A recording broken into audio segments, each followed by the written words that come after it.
फूटे घड़े की कहानी। बहुत समय पहले की बात है। किसी गांव में एक किसान रहता था। वह रोज भोर में उठकर दूर झरनों से स्वच्छ पानी लेने जाया करता था। इस काम के लिए वह अपने साथ दो बड़े घड़े ले जाता था, जिन्हें वो डंडे में बांधकर अपने कंधे पर दोनों ओर लटका लेता था।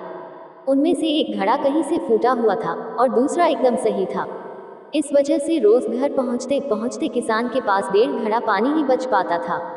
ऐसा 2 सालों से चल रहा था। सही घड़े को इस बात का घमंड था कि वो पूरा का पूरा पानी घर पहुंचता है और उसके अंदर कोई कमी नहीं है। वहीं दूसरी तरफ फूटा घड़ा इस बात से शर्मिंदा रहता था कि वो आधा पानी ही घर तक पहुंचा पाता है और किसान की मेहनत बेकार चली जाती है। फूटा घड़ा ये सब सोचकर बहुत परेशान रहने लगा और एक दिन उससे रहा नहीं गया। उसने किसान से कहा, मैं खुद पर शर्मिंदा हूँ और आपसे क्षमा मांगना चाहता हूँ। क्यों? किसान ने पूछा। तुम किस बात से शर्मिंदा हो? शायद आप नहीं जानते, पर मैं एक जगह से फूटा हुआ हूँ और पिछले 2 सालों से मुझे जितना पानी घर पहुँचाना चाहिए था बस उसका आधा ही पहुँचा पाया हूँ।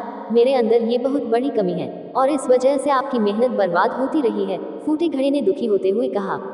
किसान को घड़े की बात सुनकर थोड़ा दुख हुआ और वह बोला, कोई बात नहीं, मैं चाहता हूँ कि आज लौटते वक्त तुम रास्ते में पड़ने वाले सुंदर फूलों को देखो।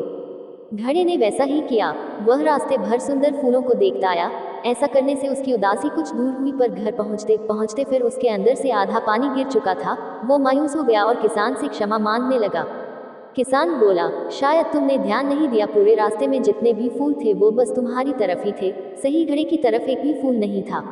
ऐसा इसलिए क्योंकि मैं हमेशा से तुम्हारे अंदर की कमी को जानता था और मैंने उसका लाभ उठाया।